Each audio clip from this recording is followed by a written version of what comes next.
Interest rates have been rising, and so has something called the prescribed rate.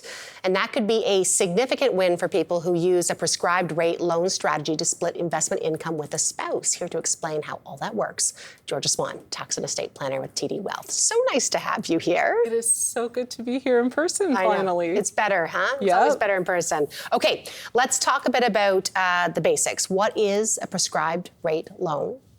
And how does it work for income splitting?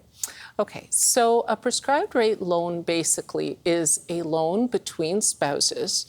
The purpose of it, as you said, is to split income. And the reason that you want that is because there's something in the Income Tax Act called the attribution rules, which basically means if I earn $100,000 and I deposit it into an investment account, even if it's joint with my husband, if that $100,000 earns 5%, that $5,000 income accrues entirely to me because I earned the income. So we look for ways, legitimate ways and allowed ways, to basically split that income. So we're paying on that investment income at lower rates. And the way you do that is the Canada Revenue Agency basically releases the prescribed rate, which is based on the 3-month average of short-term Canada T-bills. And that rate, you can consider it as the lowest, or pretty much the lowest rate that you can lend money and still have it be a valid loan. So the way this income splitting works is if I then lend that $100,000 to my husband and he invests it, as long as he pays me interest back at the prescribed rate, he can declare the rest of that income at his marginal tax, at his tax rate. Right. And hopefully his is lower than mine. Yep. So we end up being able to split the income. Okay, so I'm going to say this back to you. So 2 spouses, one has a high tax rate, one has a low one. Mm-hmm. The high tax rate person lends money to the other person pays them interest, but then they get the income or dividends, whatever, from the investments under theirs. And yep. it's more tax efficient that way, right? Exactly. Okay. Exactly. Tick. I got an A on that one. Okay. You did. Let's talk about that example you used, which is great. Maybe you can talk a bit about the change in rate that has happened, what people need to think about. Right. So in Q1 and 2 of this year, the rate was at 1%. Yeah. And then in Q3, it went to 2%. And now in Q4, it's going to 3%. And so that's significant because in the example that I gave of the $100,000 to my spouse, let's say I was at a 50% tax rate, my spouse was at 25, okay? If I invested that money and got a 5% return, so $5,000 of income, and I paid it at 50%, I would end up basically being left with $2,500. If I lend it to my spouse, and let's say he's at a 25% rate, on that $5,000, he pays $1,000 to me, and let's say the interest rate at the time, I did it early in the year, it was 1%.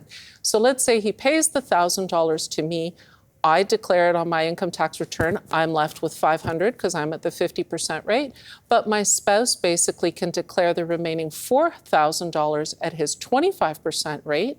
He's left with $3,000, and combined, we now have $3,500, whereas before, where I was doing it alone, we had $2,500. So in that example, what's important? That spread between his tax rate and mine. And then there's a number of other considerations that you also have to think about. So at 1%, it was a bit of everyone should do it. It makes a lot of sense. So the higher the interest rate goes, you really do need to see that spread between the spouses to make it all work. So, okay, so the spread between the different tax rates between the 2 spouses is one thing. The next thing you say is consider future income of both spouses. Exactly, because these types of tax planning measures make sense when the spread between the tax rates between the spouses is significant. But as we're getting closer to retirement, perhaps, you have to reconsider whether this makes sense, because a lot of times in retirement, we may have other options available, such as pension splitting, that bring our tax rates closer together. You also have to consider, where is this money coming from? So, for example, if it was from a long-term investment that I had, and I had to liquidate it in order to make the loan, then I'm triggering perhaps capital gains that I then have to pay tax on before I even do this. So then you have to factor in, okay, how much tax savings do we need to have before we get back to zero and then actually start saving because we've triggered this gain?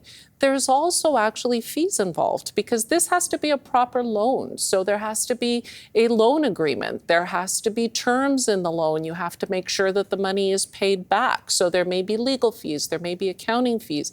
So all of these things have to be factored in as to whether it makes sense at 3%. And as well, that investment return needs to be pretty high too. Yeah, which it's funny because, I mean, not funny. I mean, the markets have been tricky over the past little while. So lending money to a spouse and not having that investment make money to begin with, I mean, that's a lose-lose proposition, I think, on that side too. Exactly.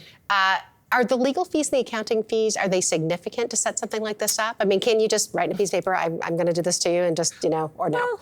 Well, no, I'm not going to say that they are overly significant. Having said that, it's not really something that is meant to be done around the kitchen table. This is sophisticated tax planning. Yeah. And as you know, in discussing the different variables we just talked about, you need somebody to make sure that they've looked into that for you. So it is important to make sure you get the right professionals in place to do it. Yes, it is a fairly simple loan agreement, but it depends on the build up to that. Yeah, that's why we have Georgia here right now. That's why I am not doing this for you. Someone like Georgia can. Let me ask you, I know you mentioned this is an interesting thing to keep in mind too for funding things like school expenses, grandkids expenses, private schools, those types of things, extracurriculars, and that involves a family trust. And maybe tell me just how that could work. So a lot of times we have these family trusts set up, but maybe they're not making a significant amount of income within the trust. It depends on how many, what the value of assets is in it. And especially when you get to the stage of a lot of family trusts when the younger beneficiaries, and I call it the sweet spot, when they're sort of 18 to 24 and maybe in higher education, but they're not really earning their own income. Yeah. You kind of wish that the trust was making more money than it was. So you can use a prescribed rate loan by actually lending money to the trust at a prescribed rate, same idea as before, and that way you get more assets into the trust that are then generating income that you can flow out to those beneficiaries. The alternative, you can't just sort of dump money into a trust. That has all sorts of tax problems. But if you do it through a prescribed rate loan, you can actually have the same result and get that trust maybe earning more income during that time, that sweet spot time, as I say, when you really need it.